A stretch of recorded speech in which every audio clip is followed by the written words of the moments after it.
जोहार इंगे दुबरे हंसदा रुसिका आखड़ा रे आपे सनाम को सगुन दारामेद पेया रुसिका आखड़ा पास्टा सेद खन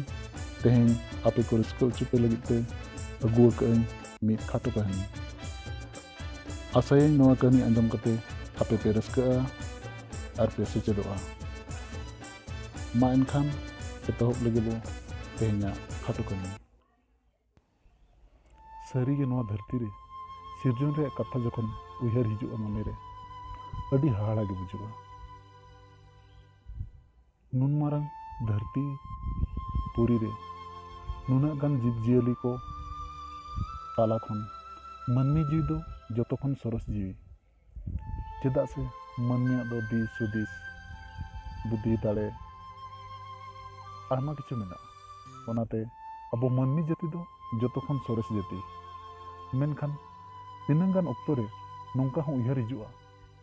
जेमन अब दो उनको जीव जियली खन हो आर हो निधन गया अब दिस हुदिस आचार विचार उनको खन हो निधन गया तबे नोआ बारेते जस्ती बांग मेन काते एतहबन तेहेंया कहानी 2014 रनंग कथा जखन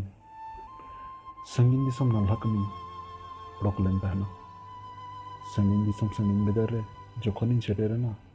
दोसर हिलोग खान के नाल्हा पांते रिन छुटावेना जखन के नाल्हा पांते सेनोग कना नाल्हा पांते सेनोग हर रे मिद रेलवे स्टेशन नामोआ और ओना तायम रे मेट्रो स्टेशन जखन के रेलवे स्टेशन सेटरा कना और ओना ओवरब्रिज उसूल गानाडेते तहा तहा तीन तालाम का साउते आयमा हर मुझ भुको लेका नाल्हा जम को ओडोक कना उनको हर भीड़ रेगे इन उनको साइन तालाम का तबे ओना ओवरब्रिज ना उसूल गानाडे रे मिद दाया गे दुड़ुब अकान कोकोय बुढ़ी आड़ांग आंजम केआ बाबू कुछ दे दो तबे इन आंजम कते बांग आंजम लेका मांग सिन लहा कना तायम सिन कोयो ओड़िया ओकोय दो मिद बाटका को एमाय कना ओकोय दो मेद हां कोयो कते उनका को परम चला कना तबे इन नाल्हा पायनते जायगा रिन सेटरा कना तबे दुकरे न कथा इन हिलो नाल्हा हो बन नामला रुवाड़ कनिन ओना हर तेगे आरो रुवाड़ जो हो उनी बुढ़ी एरा उनका के ओंडे के दुड़ नाम कदेया तबे चेद हो बांग मेन कते पारम कना बासा डरा ते रुवाड़ कना आरो दोसर हिलो उनका के सेता अंगायना दाका दाग मुड़ी को जम कते आरो नाल्हा भक्ति ओडोक कना ओना हर तेगिन सेनोग कना इन हिलो हो उनका के मेनया उनी बुढ़ी एरा दाया गे आंजम कना बाबू कुछ दे दो बाबू कुछ दे दो ओकोय को को एमाय कान ओकोय को दो बांग तबे इन हिलो इन दाया बाबना बुझाव कते पॉकेट खन 10 टाका सु ओडोक कते चाला दिया और नाल्हा पांते रिन लहा कना तबे रस्का रेनंग कथा इन हिलो नाल्हा हो नाम का नाल्हा नाम के तयम दिन के ओना हरते हिजुग सेनो तोंगे ताहेना और उनी रेंगेज बुढ़ी एरा सला दिन के नेपेल दिन के रपड़ दिन के मिद बार टाका पैसा ताहन खान एम तरा गदया और हो जहाना जमा को इदी तरा गदया तबे उनका उनकाते दिन तायम दिन पलमेना सेरमा तायम सेरमा हो पुरवेना उनी बुढ़ी एरा चेतान रे इना दया दुलार बांग दो चेद चोंग ताहे कान उनी नेल लेखान गे आज सुर के सेनोग सनिया बुगी बड़ी कथा लैया इन कुली जोंगा इते बुढ़ी एयो मिद दिन रे तिना गानम अर्जन और बांगमा तिना गान को एमाम कना अड़ी दया गेलेयाय ओका हिलो दो पे बेड़ा लाज पेरे जम नामया और ओका हिलो दो बांगा उन उनकाय लैय दिना तबे बार सेरमा पुरव कना इन हो उनका गे बार सेरमा तायम मिद धाव छुट्टी रे ओड़ा ते हेज कना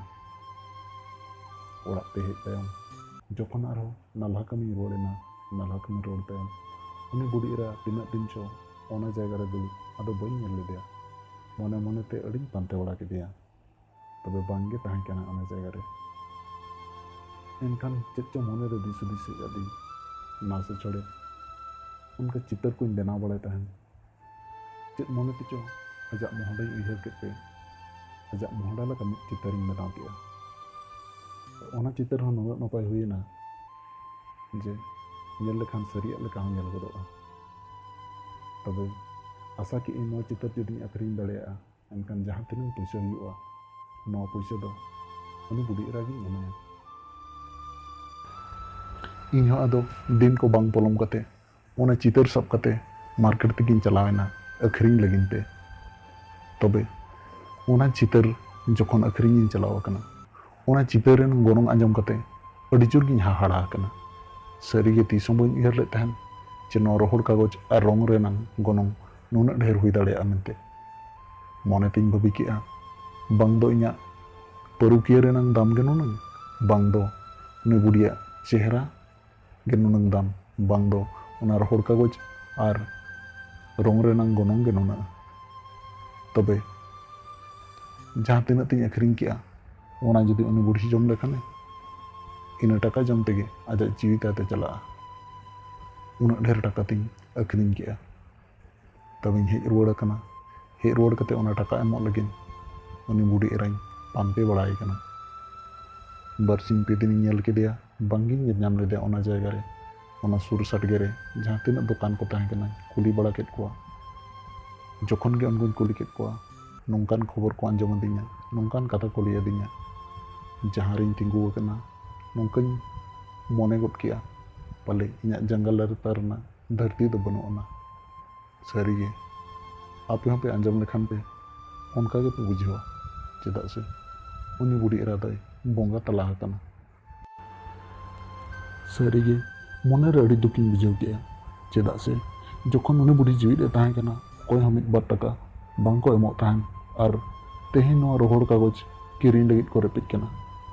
हाय रे चोटचानो मेन कते इñ हूँ थीर आकना। तबे कहानी दो नोडे गे मुचाद आकना। चेद लेका पे आंजम केआ चेद लेका पे बुझेव केआ आपेयाग सिबिल सड़म कथा कमेंट रे पे लैया आर नोआ रुसिका आखड़ा रेन नवा पेड़ा को नेहर पेया सब्सक्राइब तबन पे आर नोआ रुसिका आखड़ा रे जहाँ तीनाग गे नवा वीडियो हिजुग खबर बड़ाय लगित ते खबरिया ठेन सगै दोहय पे मेनदो बेल आइकन को टाइप पे। अब जुदी नोंका गे आरो नवा वीडियो आंजम साना पेया